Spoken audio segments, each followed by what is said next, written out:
right.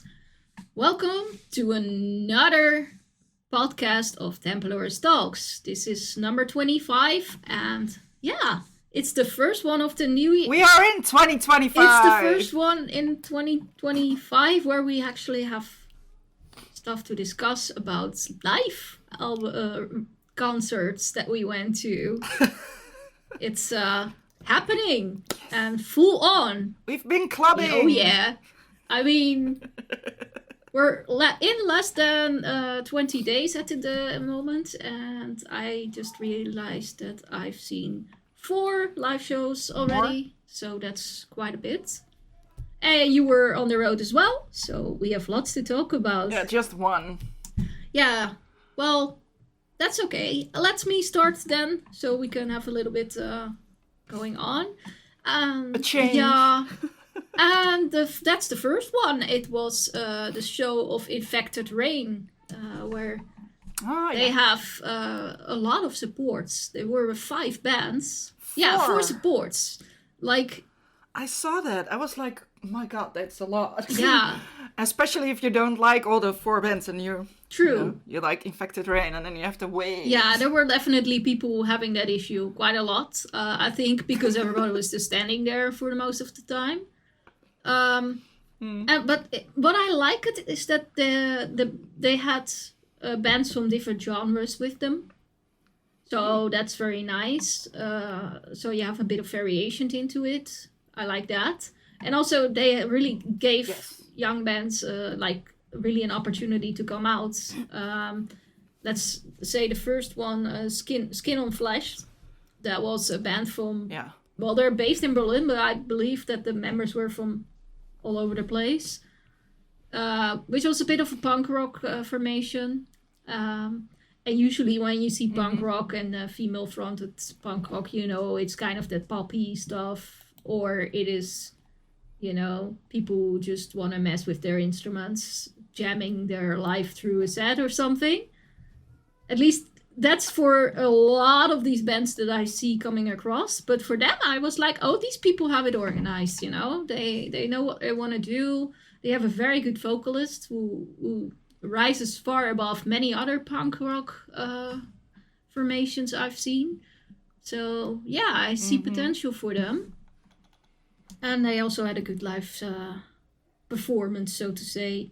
Energetic and interesting.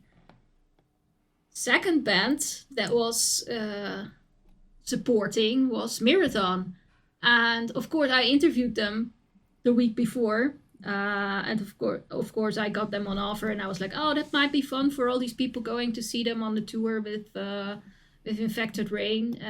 These people are from Australia, and they're masked, so yeah.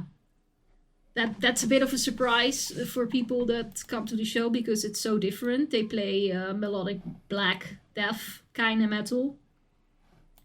So you go from punk to that, and then we go to something completely different again. That was kind of strange. For them, I thought it was a bit interesting because, yeah, I don't think a lot of the fans of Infected Rain necessarily would be the fans that listen to this kind of music, but because they had a good show, they had something to watch, they had entertainment, so to say. I think they got people looking at them, so that's very nice.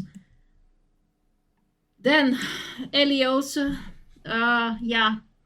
some symphonic metal formation, and I mean, if you go to a band like this, you are often surrounded as press with a lot of these people who completely focus on the female-fronted symphonic metal genre. So that's the press that was surrounding me at this concert. And they're like, oh, Elyose is coming up next. Do you make sure you have your good earplugs in? And I'm like, oh, dear God. Did you know the genre? Of course I have good earplugs. I always have good earplugs, but especially when it comes to this genre. But the fact that people who are so dedicated to this kind of genre are even saying that was not really a good start, I think. Yeah, so Elyose, I think the music and such and the idea that is behind it is quite good. But the problem is that their vocalist is aiming very high in the notes, and not only high in notes, but also very ambitious. I think if she has the chance to stand still in like a studio setting or something where she can completely focus on that and nothing else going on, no bothered about anything else, she can probably get these notes. But in a live performance, you could see she's going up high and then she doesn't reach it. Yeah. Like all the time, like a lot. So I don't understand why she chooses to have this in her music. Like, why not stay a little lower? Because that's where her voice is best. And yeah, it's nice if you occasionally take one of these higher notes if you can reach them.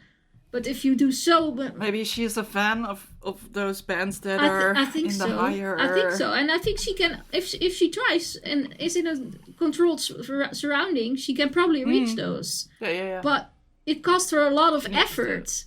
And then in this live situation, you constantly don't get there. So she's just too ambitious with the music she makes. Yeah. She should make it a bit easier for herself, I think, and focus on the parts where she's good at. But it's kind of sad now because everybody's just like, oh no, they're take you good earplugs, it's terrible. And then people are only focusing on the other aspect that usually attracts people from this genre, and that is the fact how she dresses and whatever. So yeah, I think that's a pity because the idea behind it, they have a good guitarist along as well. So I'm like, it's a waste if you go on in the way they are doing. I think she has the potential, but she just needs to take a different approach to her music. Also for a better reputation. Yeah, the next band was also symphonic metal with a female fronted, the Semblant, but they also have the male. Was his name Sergio or something? And he was also he's actually more in the lead, I think. I was really impressed with their guitarist, who seemed to have a little bit of progressive rock influences, so that's kind of distracting from the whole symphonic part, to me at least. So that was better. I think that's a band that I can see going much further if they want to do that. That symphonic, the way they have it in their minds. Yeah, and headliner Infected Rain. Yeah, what can I say? I mean, it's exactly as I expected it to be. For me, disappointing because in a way that I've seen this set. I've seen it in the festivals. Yeah, I kind of hoped for something new. And she often, Lena often referred also like, yeah, we always have this in our set. It's always our last song. So it's so, like, yeah, okay, nice. And they do the same thing. They ask everybody to sit down and then jump around and like, yeah, okay, we've seen that by now. Maybe for me that was the thing. But on the other hand, it's nice to see that she still like gets it done, like from the front all the way to the back. Everybody went sitting down, like everybody. Wow. Yeah, and that's something like usually if they ask that, it's usually the first front rows and the people who are usually in the pit. Yeah. That those are. And in the back, people are just like, whatever. Yeah. But everybody was going along. And yeah, I think Lena showed herself the professional as she is, as always. So it's a good show. For me, I personally would have just liked a little bit more of a surprise in there, something different. But that might also have to do that I'm spoiled and have seen this band quite a while. Quite some times already. Well, is it still the same album they're promoting? Yeah, I think so. So maybe with a new album they will do different things. I think so. yeah, it's sort of their second round, I guess, after the festival season. So. Yeah, that was my first show of the year. All right, then what was it? 2 days later, I went to see Autarkh, and yeah, that's a completely different kind of genre. They had 2 supports with them, so I can go through that fast as we have so much to talk about. The first band was Alkahest. They are a bit post-metal / black metal. I think more black actually than the post, but yeah, they kind of changed their band. They had some new guitarists in the setting, and yeah, they've been very successful having a show at Roadburn, and they recorded that, released that. Yeah, so now they were playing some of that material, but I think they also played some new songs, which they were talking about. So yeah, I like that. They are very good in setting a dark black metal atmosphere, and on performance-wise, a bit timid, but that also have to do because the stage isn't too large. It's not super small either, but I think with a slightly more space, this band could have had more movements around than they could now. But I like what they did, and they had a very balanced set where the energy was very much in their control. So yeah, definitely want to watch. Second was Farah, whatever. Yeah, they had some band members, I think, that were Ortega. Ortega was a black metal band that was going around very strongly in the Netherlands for a couple years or so ago. I think we covered them a couple times back in the days. Bit on the darker side. Yeah, I could see a lot of that coming back with Farah, and I think they have a lot of that. I don't know, a bit of stoner vibe even in it. They're building a lot, and then it's not typical stoner, but yeah, it was interesting to see. But for me, it was a bit like, okay, at the end, I was like, yeah, get it over with, you know. Yeah. It feels too heavy to continue that way. That it's too much in the same spectrum. So I think a lot of people were kind of liking it though, but it's not. Yeah. It's something you just watch and not interact a lot with, so to say. And then headlining Autarkh, yeah, they have been quite successful in the past years. Of course, the Roadburn helped a lot with that. They also go under Autarkh 3, the Autarkh Collective, in different ways of how they look at their own music, depending. One is more electronic, one is more live oriented. But for the main thing, Autarkh changed as well. They added a drummer, and before they were mainly doing things electronic. So now this gives it a bit more heaviness or something. I think also you could notice that the singer is experimenting with his vocal use a lot, which was really nice. And yeah, I like, this is the kind of music I can watch and like really get myself sunk into. So when I was done taking the pictures, I was just sitting at the side and having it all come at me. So yeah, it was a really nice set. I liked it a lot. I think they're having a couple more shows coming up, and of course I think they will plan some more outside of the Netherlands as well, because yeah, they deserve to play for the rest of Europe as well. I think a very good set. I agree. Very good set. So yeah, that was very nice to see them. So maybe then now you can go in between my other two. The in between. Yeah. Yeah.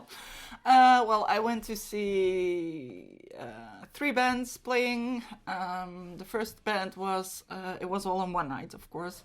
The first one was Hinayana. It's an American band. The whole evening was about melodic death metal. Yeah, what can I say about Hinayana? It didn't really get me, but maybe they had like 40 minutes to play. Of course, you're in the photo pit for a little while, and sometimes I don't think I actually hear it enough, the bands who was playing. And then sometimes if you're not sucked into the music, I think it's hard to make that connection for me. And maybe because I knew what was coming, you know, like Omnium Gatherum was playing and Insomnium was playing. And that's, well, they, you know what to expect, and it's kind of maybe a bar that it's been said. And it's not that they were not good or something, but personally it didn't, I don't know, I wasn't swung over or anything like that. But they had the vocals were I think they were a 4-piece band. The singer was also one that plays a lot of guitar solos. So he was screaming and then playing the solos and then back to screaming and then solo. And so the melodic part was definitely in there. Yeah. It's interesting. I think I've seen them there, at least somewhen, if I remember. Maybe I did see them somewhere at Stonehenge or something. Their name? I think they've been here before in the Netherlands a couple of times. I think they were at Stonehenge at some point. Huh. Interesting. Yeah.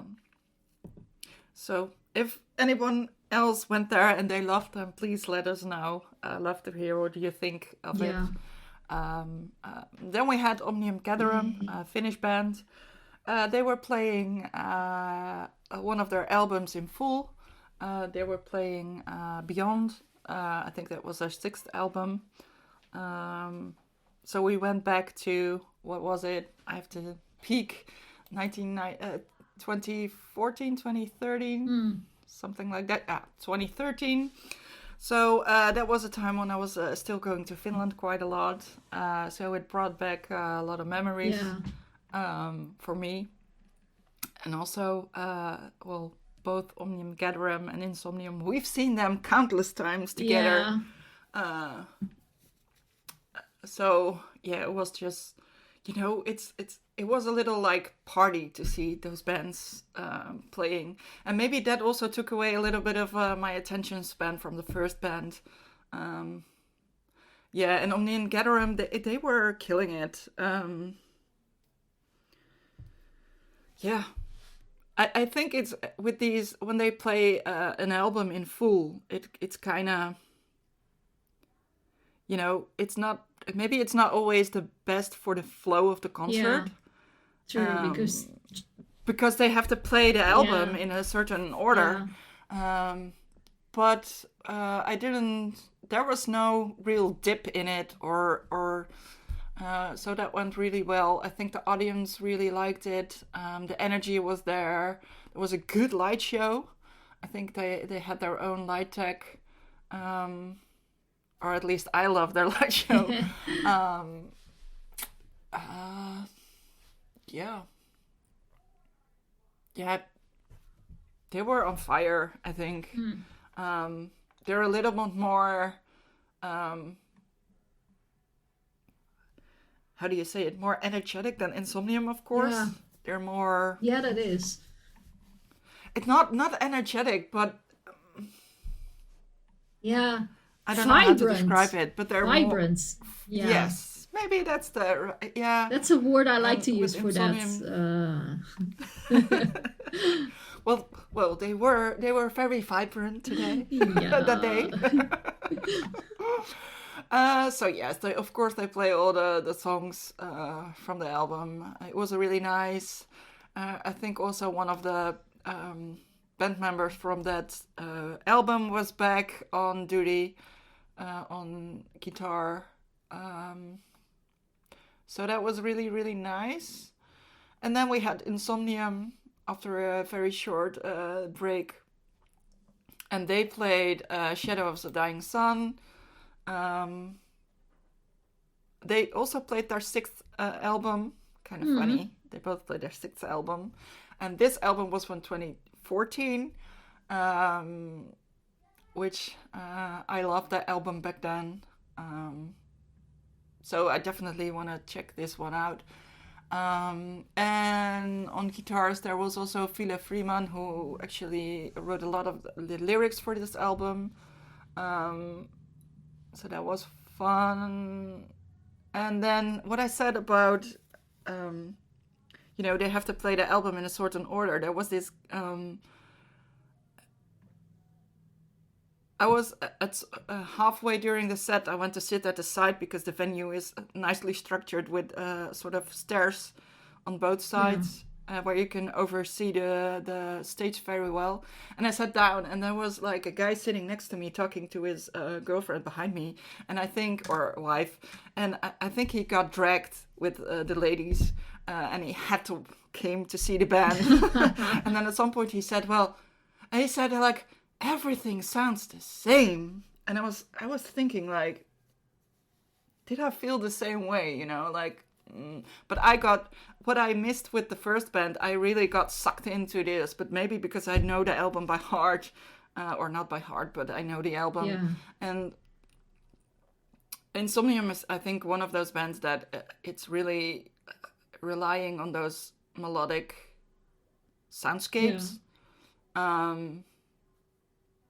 And I think if you don't know the music, it might sound a little bit the same. And then they have to play, of course, the album in the way the album is. So it's not like, they playing their most favorite songs of the whole career after one another. So yeah, maybe for someone who don't know the band, it's a little sounding the same. But they were... Yeah, it was amazing to hear this album, and it was fun because, they play songs that they never played live before. That's cool. Which every time when a song like that was announced or started to play, you could hear the audience going, "Oh yes, this one!" Nice. So yeah, that was really nice, and I think. Of course, they play a couple of songs. I think the most known from this album are The Primeval Dark, Ephemeral, and Shadows of the Dying Sun. I think those are quite the ones that stood out. And I think a lot of people sort of sang along. Yeah. Or shouted along. How do you say? Grunted along. Yeah. Or, of course, While We Sleep. It's also one of those... that's also a very long one, and The River as well. So I think everybody who went to see this show and liked the bands and know the bands, I don't think anyone got disappointed. Yeah. Insomnium was great. For me, it has been a time since I saw them, so it was really, really nice. Yeah. Didn't get disappointed at all. Even though they play sometimes quite long solos or guitar parts, there is always enough happening on the stage. They make sure that the guitarist switch places enough and pull some faces or shout to the audience a little bit or get the audience hyped. While Nilo, the singer, takes it a little bit more chill, because you have to focus on the singing, I assume, or just the way he is. But it works. It was captivating for me. I loved it. Yeah. So yeah, I loved the evening. Yeah, that's cool. I feel sorry that I couldn't make it this time. I mean, I liked to go, but... Yeah. I mean, I already had quite a lot of shows and other things going on in life that I was like, okay... You've been forgiven. Yeah, I can't overdo. And the thing is, you see these bands... We can see these bands very often. We've been in a luxury position to have Omnium, Gatherum, and Insomnium around a lot. often with Swallow the Yes. Sun. Yeah. So I always liked to say from these three in the beginning, I was always liking Insomnium more than the other two. But if I look at the three now, then for me it's Omnium Gatherum who sticks out. Omnium Yeah. Gatherum. Yeah. You said that last year when we talked about it as Yeah, I well. think so, yeah. I was just thinking back of that and I was like, yeah. Too bad I didn't make it, but then again, I'll be there at the next one probably. Yeah, but I have to say, I think it was really nice for the fans who were fans from the, well, not the early days because they already existed for quite some time back then, but from the early year days, to hear these two albums in full, that was really, really nice. And then, Yeah. yeah, if they come back later this year and beginning of next year with their new work, maybe, of course, we can make it together, maybe, Yeah, and check them out. definitely. All right, then. From the Finnish two bands, I have also some Finnish bands to talk about. Yeah. I went to see King Satan and Turmion Kätilöt. Now, both... One we've known before as well. Yeah, both of these bands I've seen a lot. I think you never saw King Satan. No, I don't think I've seen, and I ever seen them, no. Yeah. Maybe, No, I don't think so. No. And Turmion Kätilöt, we've seen them a lot, of course. Yes. But yeah, King Satan, of course, they were also in our Christmas Advent series this year. Yes, nice. The King Satan vocalist joined me and we had a really good conversation about it. A lot of you people liked it. And afterwards, like after the show, we had a little bit talk about the interview, and he said to me like, "Yeah, I showed it to friends, and usually they don't. I only give Finnish interviews, and now I did this one in English, and then all my friends said, oh, I learned actually things that I never knew about you," and that's like, oh wow. That felt like a compliment that even people who are like friends with him and know him for a long time, apparently I was still able to get something out of him that they didn't know. So yeah, that's pretty cool. I thought it was a great compliment, and I think the interview scored pretty well, like far beyond my expectations, to be honest. So yeah, I think that shows also that this band is really on the rise. On their performance, I mean, they were, was it last year on tour with Goth Minister? I think it was, well, a little bit more than a year ago. And yeah, that night I went to that show. There was terrible weather situation, huge traffic jams, so a lot of people came in a little bit late and may have not seen King Satan, or not all of it. So I didn't realize that they were actually quite doing well at finding an audience, so to say. But there were a lot of people who knew their music. That's pretty cool. I liked that. That made everyone go wild for them. But I also think I noticed. I mean, I've seen them also in Tuska, in any event that Electric Products organize in Finland. I've seen them there, like Helsinki Industrial Fest, for example. Yeah, I think if I look at them now, I can see them being becoming more extrovert in their performance. Before it felt, well, besides maybe the singer being quite upfront, it felt also that the rest of the band was finding their spot and their connection with the audience a bit more. And that's so nice to see. You know, you really see a band grow, and yeah, it was so cool to see that everybody was just dancing along, going crazy for this music. I must say, at some point I felt a little young, and I looked around me and I thought, gosh, this was me 10 years ago, going crazy like that, you know? So yeah, this industrial metal, I loved it. I always loved it, and I would go crazy for it. And now I felt, okay, I'm just enjoying myself, headbanging a little bit with my camera in my hands. standing around having a good time anyway, but like not being as crazy as I was when I was younger. But it was cool to see around me a new generation of people loving this. And that also for Turmion Kätilöt. I mean, I've said about Turmion Kätilöt, they've been doing a lot of the same for years. I think that also reflects in their set. A lot of the older songs got played. I must say, if I compare to what they've been doing before, I see them taking a heavier approach, less synth driven, more metal driven. If you really look at it, I mean, you will never get rid of the disco, and that's part of who they are, of course. That's also why people love them. So, but you could. Did they play to Unlimited? Yeah. They did. Yeah. Yeah. No, I mean, we always laugh a bit. For people who don't know, we laugh about the fact that this band really loves the 80s and the 90s kind of synth, Eurodance kind of music. And for example, I was listening to one of the songs that when I was trying to make a post on Instagram about it, a story. I wanted to put one of their songs underneath it to show some pictures, and I came going through the list in what they had available for Turmion Kätilöt, and I realized that this one track that I've known that all along, and it's called Shuttle to Venus.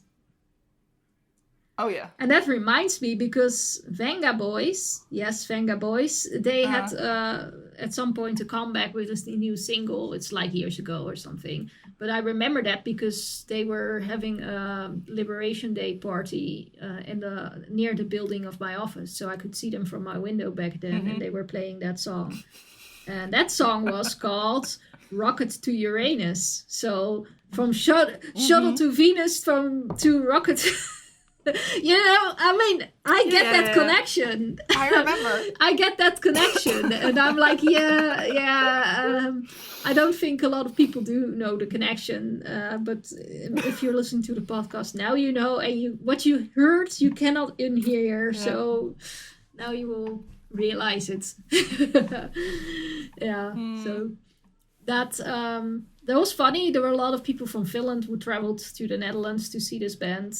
I noticed that. Wow. There were also a lot of people, or maybe Dutch people that travel to Finland a lot for music, especially. Or maybe exchange students. Yeah, no, there were like we were once in Finland. No, there was also like a lot of people were talking about like.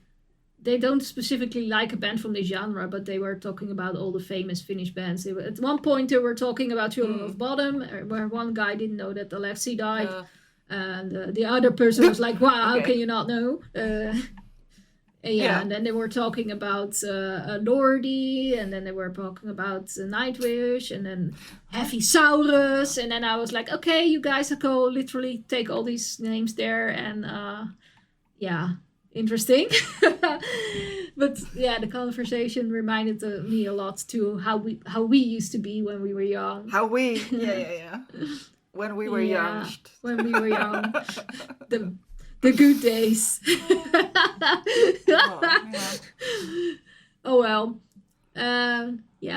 So that was nice to see, and you saw there was one guy that dressed up as one of the guys from Turmion Kätilöt, and the band noticed that, and they were like joking around with him. Like in the end, when they did the picture with the audience, they put him up instead of that guy, and the other guy went standing in the audience on his spot on the front row.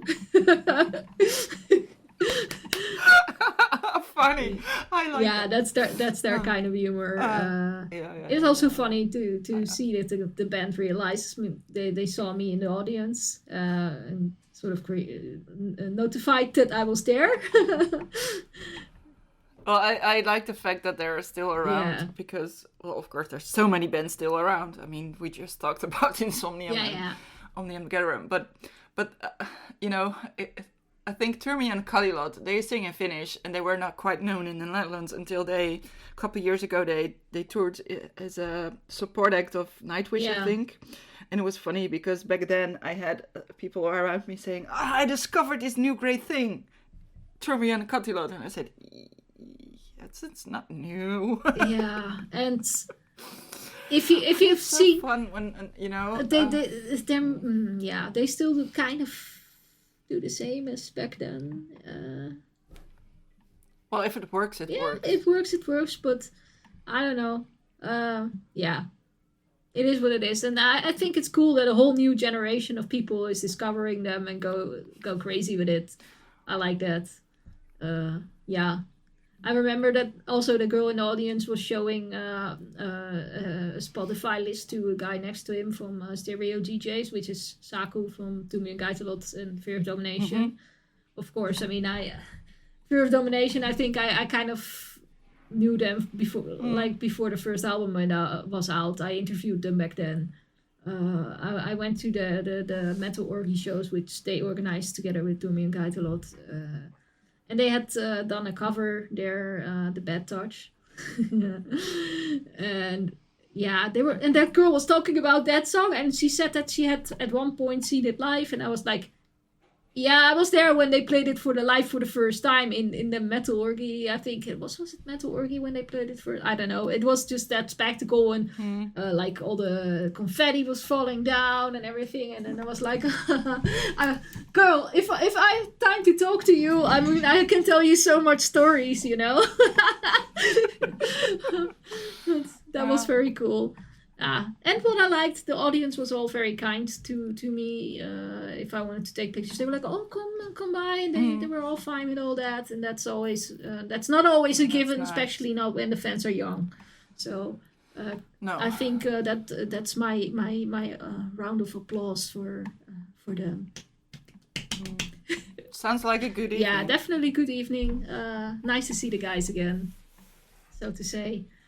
And if you liked Turmion and Kätilöt before, I can definitely recommend you check King Satan, because these guys are on the rise, and you will be sorry if you haven't checked them out now, when they were still smaller. I will.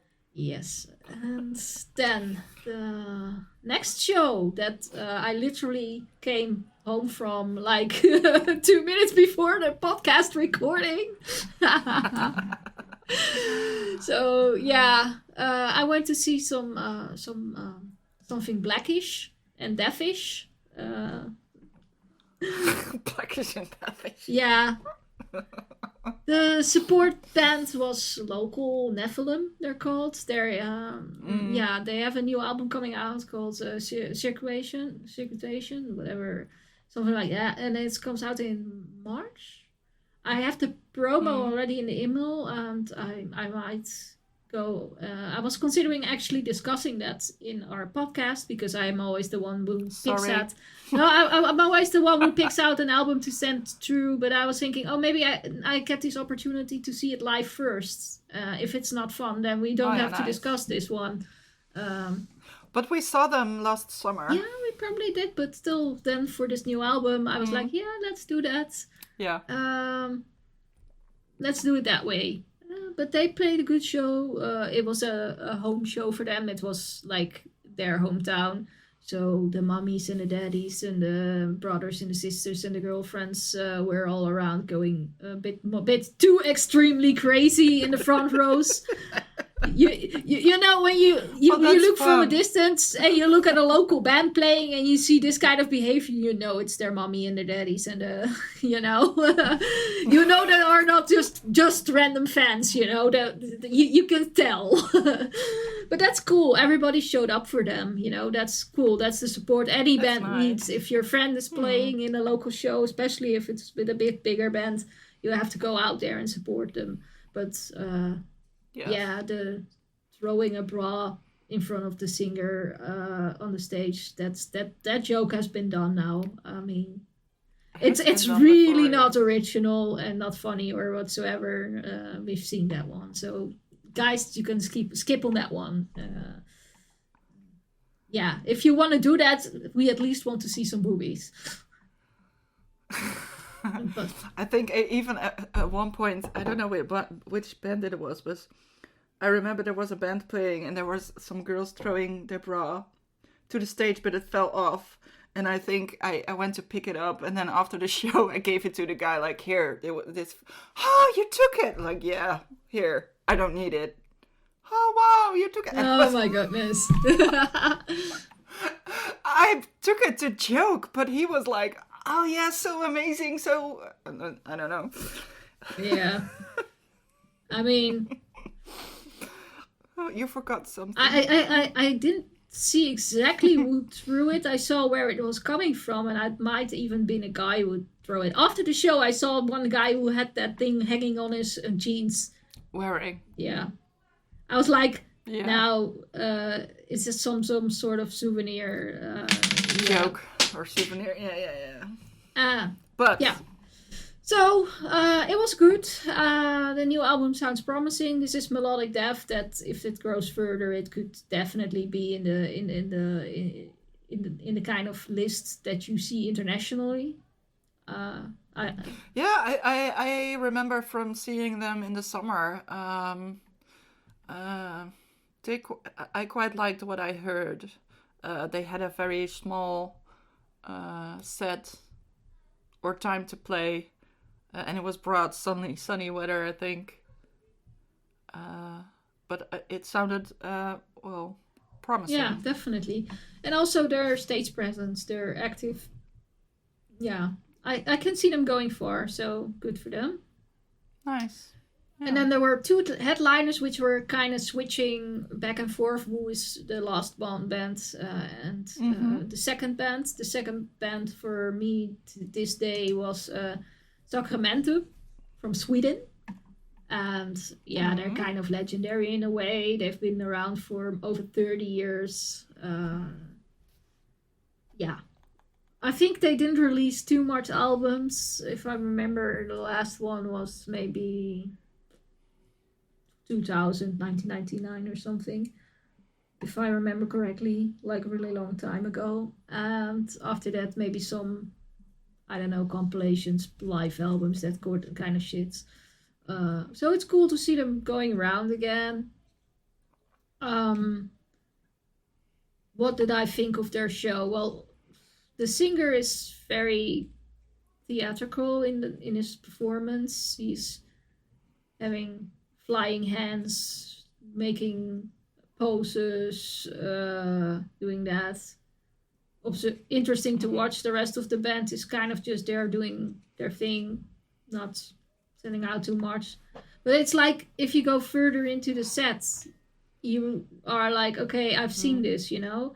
For me, their set was a bit like over an hour. I was like, after 45 minutes, I was like, gosh, when will this end? Is it over? That's never a good thing. Yeah. That's never a good thing. Yeah, but that doesn't mean I didn't like the first part. But at some point, it's just too much of the same kind of thing. And there's not enough going on to keep me looking at it. So it was good, but it could have been a bit more compact when it's like that. So, yeah. But cool to see them. I think because of their status as a somewhat legendary band, I think it's cool to see that live every once in a while. But yeah, there was a full house for them. So cool. Then for me, headlining was the band I was looking forward to see, and that's Thulcandra. They're from Germany.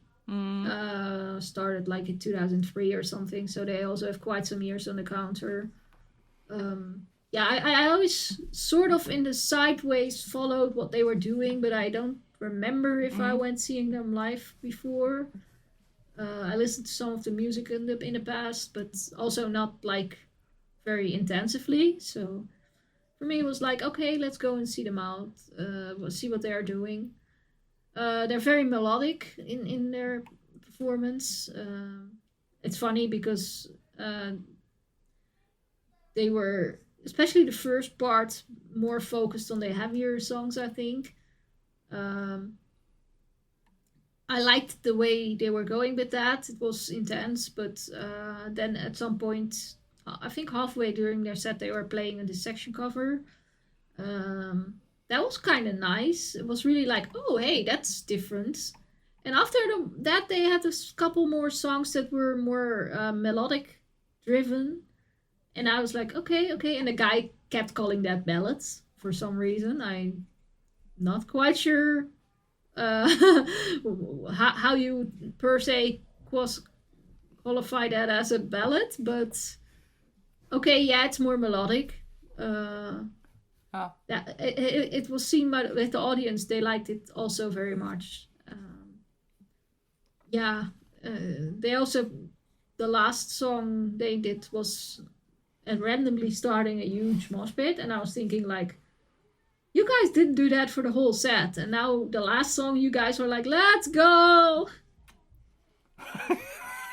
Okay. Wait, we forgot something. We can't go home. Yeah, sort of like that. But yeah, I don't know. I enjoyed the live set. They are really, as a band, they're really a team. You can see they're all really very used to playing with each other. They work very well. It was entertaining. I liked how they occasionally were talking to us. I think, yeah, interesting enough. They had things going on, and yeah, I would recommend people to check out their live show if they're nearby. Thulcandra did a really good job. I liked the set, definitely. Will they end up in my year list? Maybe not. It was not legendary or something, but definitely a good show. Yeah. So yeah, that were our live experience for the first 2 weeks of the year. Quite a lot, I would say. And yes. Yeah, well, we've talked already quite long about our live shows. We did have a promo that we were looking after, and I see that Elvira didn't listen to it at all. How come? Something that's called busy. Oh no. Sorry. Well, I But maybe I might just quickly tell a little bit about the promo then.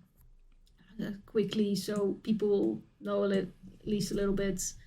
We're talking about Danny Hart.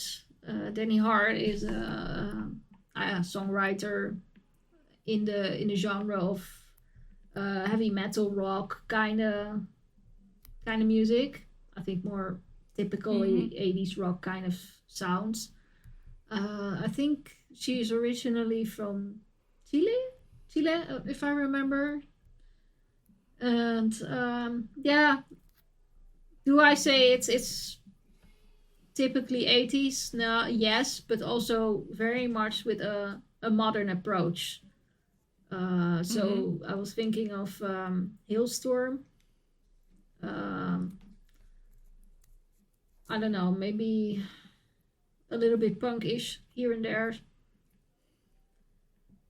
Couple songs on it, four songs if I remember correctly, and yeah, I liked all of them. It's not per se an album that changes my life, but what I like about it is that you can really hear the identity of Danny in it. So that's good. That's nice. Especially with this genre, it's very easy to be one of those, but not putting your own stamp onto it. And I feel like that is definitely the case. So yeah, maybe that's all I wanted to say about it, briefly. If I can only talk for myself and there's no discussion. Sorry. Yeah, I think the next one I'm going to send to you is something you will listen. I will make you listen, and I think you must. You forced me. It's not just me who's going to force you. It's one of the band members who wants you to listen to this too. So I know you will be listening. Okay, now I get curious. Yeah. So I have my tactics to get you to do things. Yes. You know what buttons to push. Yeah. All right. It's like we know each other for a little while. Yeah. All right. Any news we wanted to discuss this week? I don't really think so. I didn't really follow much of any drama or news. No, I only saw the SLA dying guy again. I think there was some sort of video coming out where he treated a dog badly, and then the whole discussion about him, exploded again. Maybe that's the reason why all this drama was going around. I don't know. Yeah, some people are just never gonna win. Yeah. No, I didn't really hear any other news. I think it's a quiet, and people are more focusing on the tours and the festival season. In the Netherlands, I think we had the Eurosonic and Noorderslag was going on. Yep. That means that after that, things starts to be more alive again, so to say. Indeed. Yeah. No, that's it for the news. Yeah. No bass? No bass. No bass. All right. No bass in my life. No bass. No, that's not true, but that's not true. There's always bass in my life. Yeah. Yeah. Mm-hmm. Have to see for future purposes. Ikigai, what makes us happy this week? Oh, I can start. I received my editing laptop back. My editing laptop was maybe a year old and died on me. It just gave me some unmountable boot error. And that's just very annoying. I had to send it in. And of course, the company gave me the warranty. So they replaced the SSD. And I received it back. And now I'm happily editing on a proper tempo again. So that makes my day very well. Especially knowing that I visited 4 gigs. And that means that I have a lot of editing to do. So... Well, I'm also happy I started this year in the photo pit. Seeing 2 bands I really like. So happy girl, and I know what's coming up, so that also makes me a happy girl. Yay!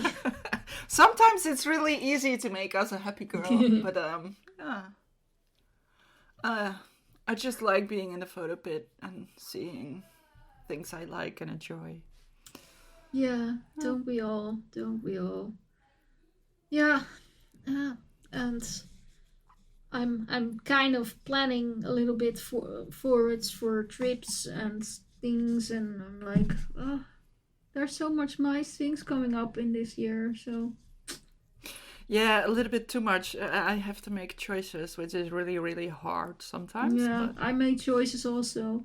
I'm not going to see Pain tonight because too much going on. But I'm going to see them on next week. Yeah, that's nice. I'm still considering going to see them in Sweden, maybe. But we'll see about that. If I make it there on that day, we'll see. It's an option. And otherwise, I will probably see that in the festival season somewhere. Maybe. I have not seen them on the lineup. Yeah. Where I'm going. So. Alright. Well, last week then. What was on our playlist? Well, I spent a shitload of time in my car.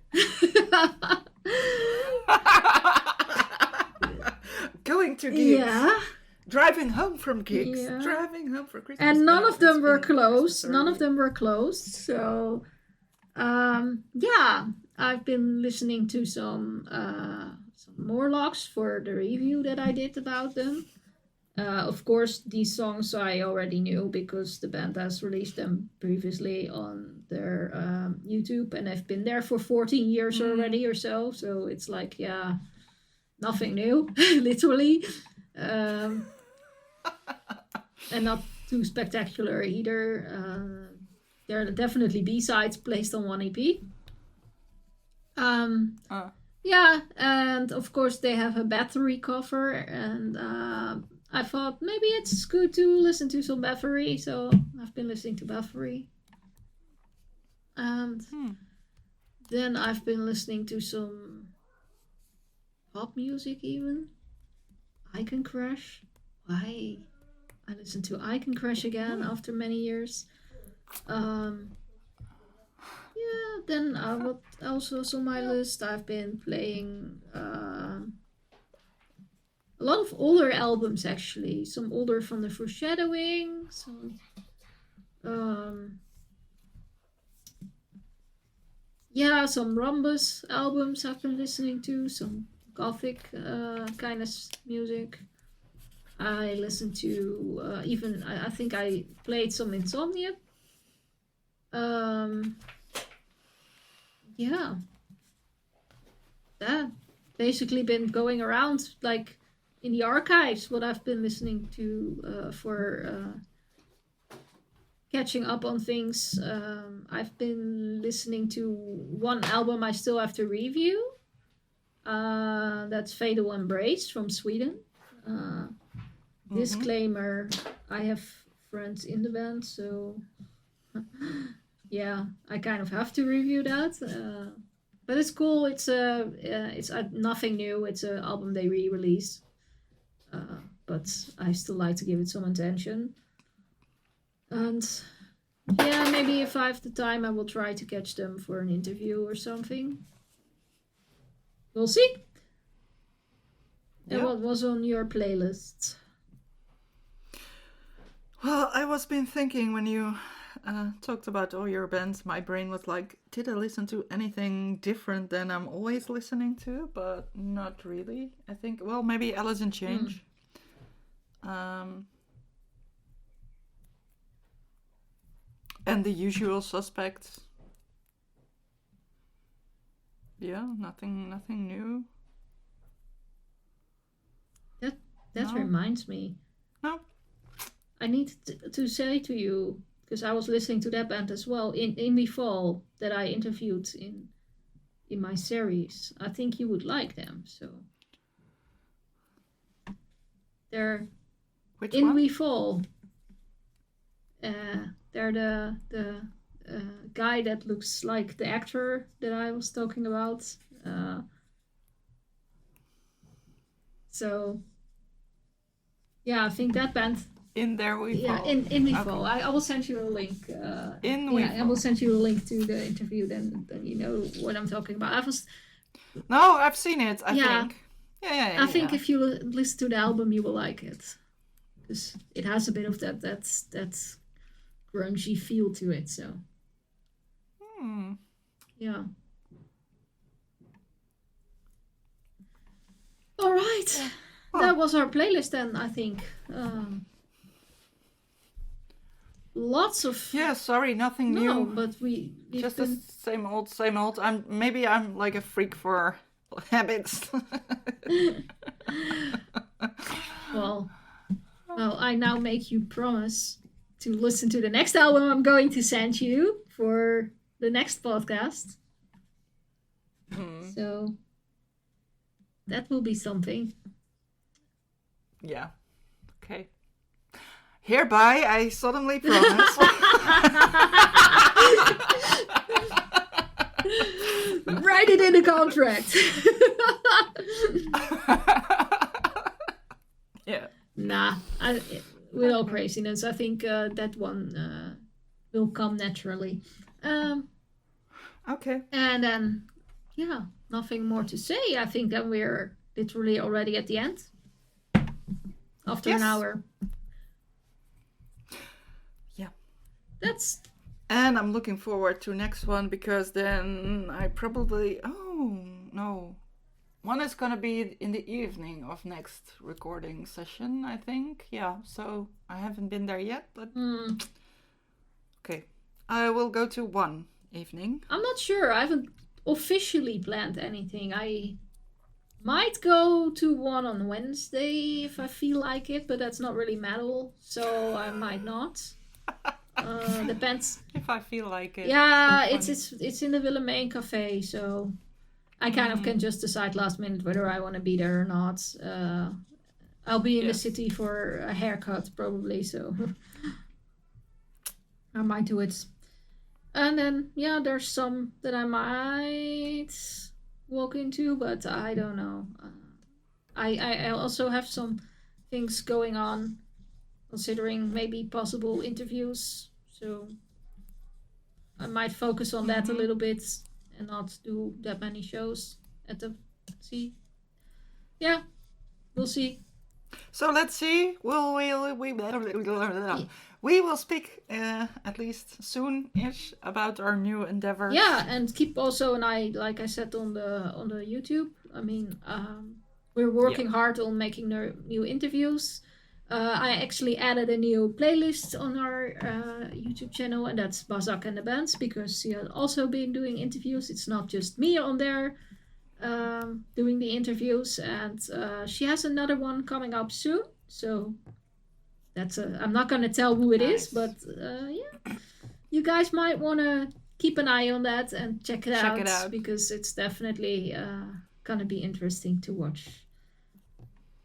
Okay. As a little teaser. So now that's it for today then. With this message of you liking, commenting, and whatever that we usually do, I've probably imprinted that onto your brain already, so I cannot continue to repeat it endlessly, but there we go. No. You can just go and like us and do that.